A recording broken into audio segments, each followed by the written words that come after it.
Hello and welcome to the University of Hertfordshire. My name is Dr. Christina Schelliter and I'm the Head of English Language and Linguistics, and I'm going to take you through what it is like to study English language and linguistics at the University of Hertfordshire. So why would we study English language and linguistics? Well, language is vital to everything we do as a species.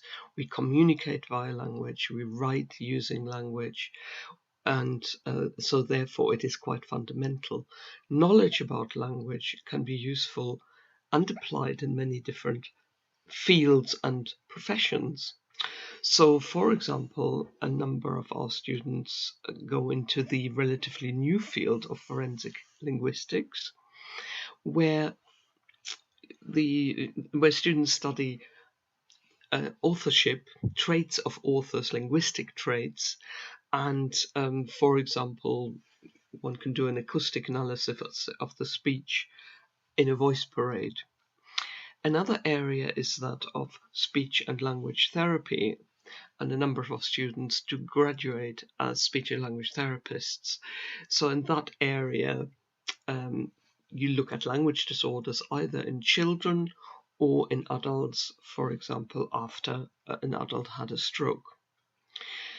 A number of our students also go into teaching, and here it is either primary school teaching, where, for example, phonics is important for learning to read, but also in secondary school, there is teaching of academic skills, teaching English to non-native speakers, and of course, English language as a subject per se. Depending on the subject combinations that our students take, students might go into publishing, editing, particularly when studying subjects like journalism or media alongside English language and communication. So we look at many aspects of language. We look at where language comes from, how we use language, and the effect language has, as well as the question how language is acquired. And we'll see a video clip from discussing the question of where language comes from, what the origin of language is. But when did we actually start to speak?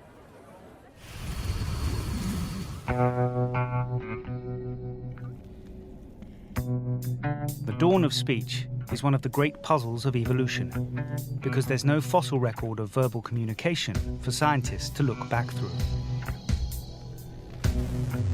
Mark Pagel is an evolutionary biologist on the hunt for the origins of language. There's a lot of ideas about this. They're all speculation, but they rely on having the right genetics in place and having the right anatomy in place. And we know that by 200,000 years ago, both of those things were available. We may have been physically able to speak, but linguists believe it's more likely that the birth of language coincided with the proliferation of man-made objects around 50,000 years ago. At this time, there was an explosion in art and technology. We start to see for the first time in the archaeological record lots of different tool types, lots of different implements, lots of different huts that people lived in, and so these things seem to appear rather abruptly, suggesting that there was some change in the way we lived. So these and other theories are part of a module where we look at the origins of language.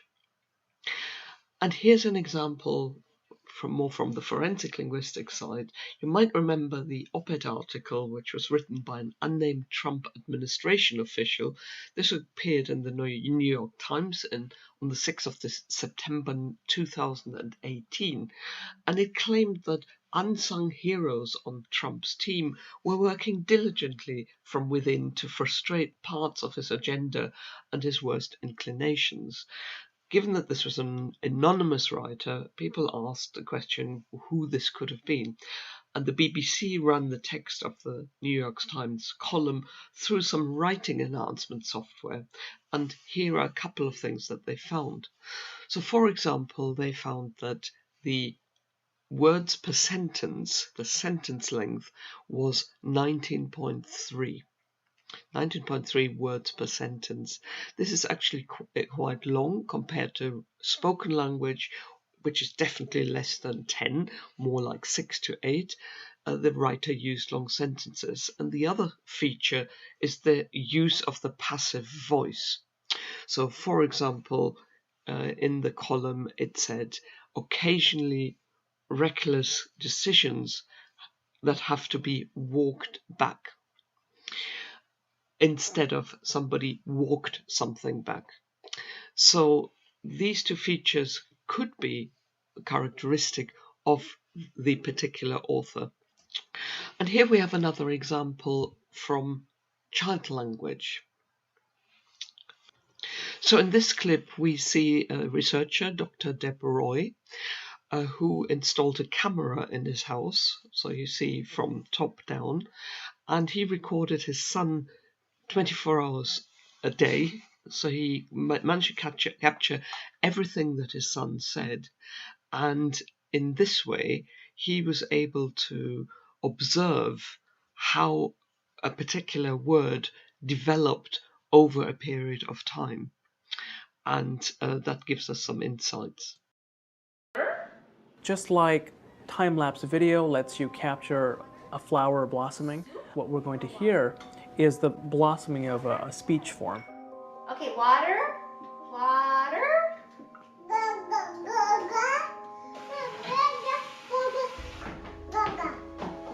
Water?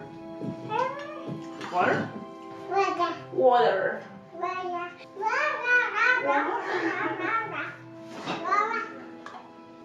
That's water.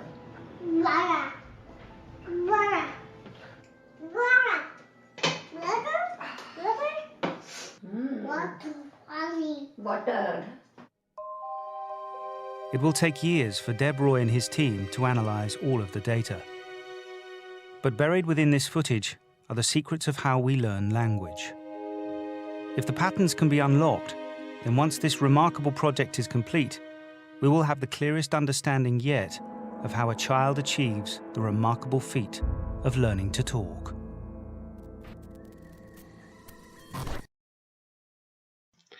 And this is also a topic area that we discuss in the course of the studies. At the University of Hertfordshire, you meet a variety of different students from over 100 different countries. We also have English language teaching as a particular subject. And to give you a flavour, on the 15th of June 2019, there was a conference held at Trinity College London and Regent's University. It was the 4th annual Future of English Language Teaching Conference. The objective was to help teachers improve their skills and practices through easy access to professional teacher training. Now, some of the kind of discussions among teachers of English language, the English language, focus, for example, on what is the standard native speaker. And in as much as it is often difficult to sound like a native speaker, is a foreign accent something negative? Or do we all need to strive for speaking like a native speaker? And also, if in the teaching of English, is any use of the native language of the student's language a sign of low proficiency? So those are the kind of questions that might be discussed. And I also want to mention at this point that we do have an MA in TESOL, teaching English to speakers of other languages. So students can go on to study with us at postgraduate level. One of the things that our students can do is to spend a year abroad, and particularly if you do study a combination with the language, it's a good idea to opt for a year abroad. You can go to one of 43 countries around the globe, and some of our students go to Japan and China as well. So let me now take you through our modules at levels 4 to 6. You can study English language and linguistics as a single honours subject or in combination with other subjects. So for example, you can study English language with language teaching or with a language, or you can also do both English language and applied linguistics, as we call this combination. And you can study other combinations, English language and history, philosophy, literature, journalism, and media. Whatever you do, one of the two modules that every student has to take in their first year is Introduction to English Linguistics 1 and 2, because these modules give you the basic terminology, and that's why everybody needs to do them. Depending on your combination, you might also have to do the module Investigating Language, which is a research module and gives you an introduction to the research methods and study skills within English language. And if you are a single honours student, then you also do English language in use, communication, introduction to English language teaching. And in semester B, the second semester, you can choose to do language and mind, which has to do with how the mind processes language, language in the media, which is about social media, communication, interaction, context, which is about your language use. So then moving on to level 5, there are two modules here which are compulsory. And you can, from level 4 to level 5, you can drop a minor subject or go from a major to single honours. But you have to do Sounds of English and English grammar. You can do language and species, where you look at the origins of language, language and society, where you look at differences in region or differences among using language to different people, vocabulary. Then you can do the module Toolkit for Linguistic Research, which is a research module which gives you more insight into different research methods, and it is a good module to do as preparation for doing your own project at level 6. Forensic linguistics, we already talked about. Then there is language competences in career development, where you can get your first taste of doing some work experience, and that can set you up for your future career. And then you have the option to do learning and teaching language. If you study English language teaching, you have to do both of these modules. If you're an English language student, you can choose to do just the first part, learning and teaching language 1. Then if we move on to level 6, at level 6 you will find there are no compulsory modules. You can study English language as a major, or you can take a project at level 6. You can do English language, you can do child language and communication, which has to do with child language. You can do language processing. You can do chunky language, which looks at how different chunks of language go together. Meaning and context, which has to do with the meaning of language. Clinical linguistics, where we study language disorders either in children or in adults.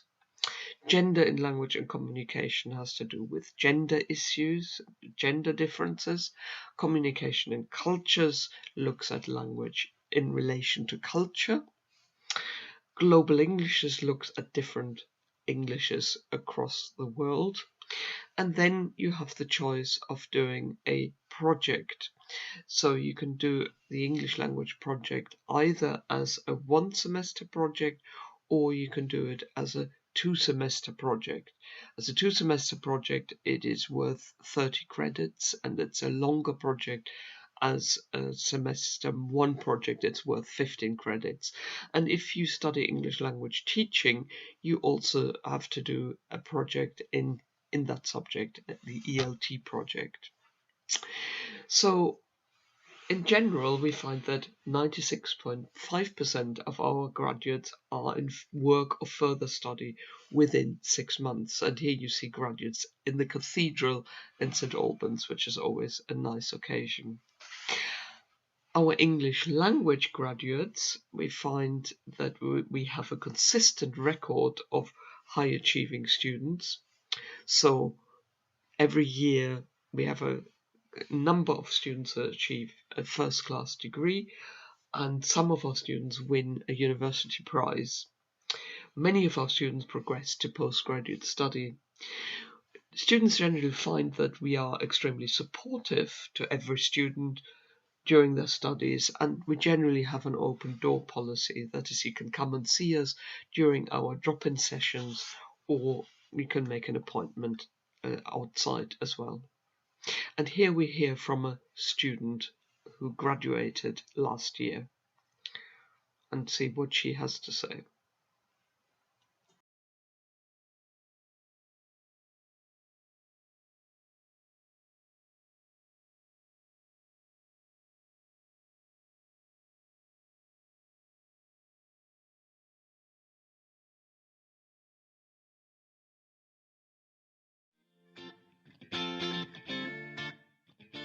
I do English language and communication with English language teaching.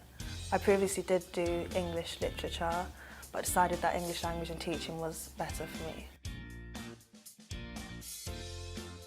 Well, I've always enjoyed English actually, from when I was a little girl, and I did English literature with English language in A-levels, and I just felt like it wasn't enough. I wanted to carry it on, so I did this in university.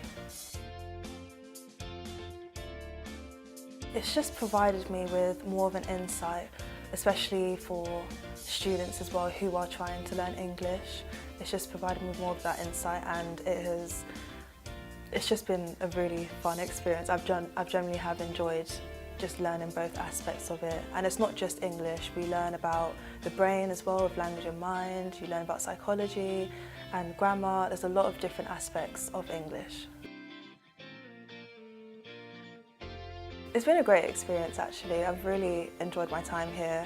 I love the fact that we have so much support as well, because it is quite difficult, especially being in third year. There's a lot of work, there's a lot of things that do happen, so it is really nice to have support and just be able to confide in your lecturers or even your peers or your friends. So it's been really good.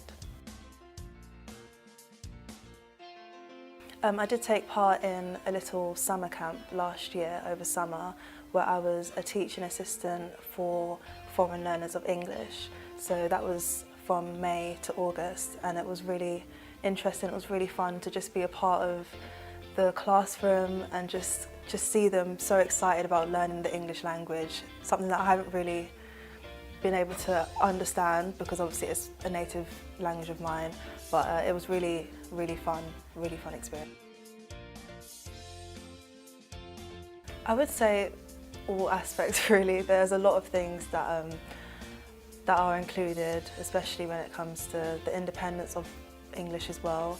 So I am in third year and I am doing a project which is literally just based on me doing a research project that I'm interested in, me doing the research and finding secondary research as well. So there's a lot of independence, but I do think that is a very important skill to have, especially after uni as well.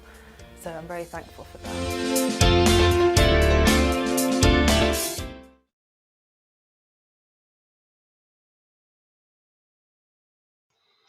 Thank you very much for listening to this presentation. If you do have any queries, please do not hesitate to email me. You've got my email address there.